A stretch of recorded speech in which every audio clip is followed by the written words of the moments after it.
যেই নবীরে সৃষ্টি না করলে আমার আল্লাহ তামাম গোটা দুনিয়া সৃষ্টি করতেন না। যেই নবীরে না বানাইলে আমার আল্লাহ কাবা শরীফ বানাইতেন না।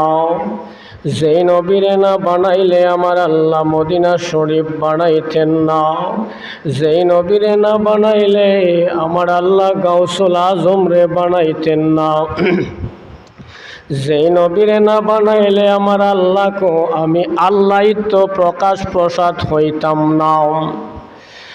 আসুন ওই নবীজি কেমন নবী, হায়াতুল নবী, জিন্দা নবী, নূরের নবীজির উপর আদবের সহিত উচ্চ আওয়াজে কয়েক মর্তবা দুরূদ শরীফ পড়ে আল্লাহুম্মা সাল্লি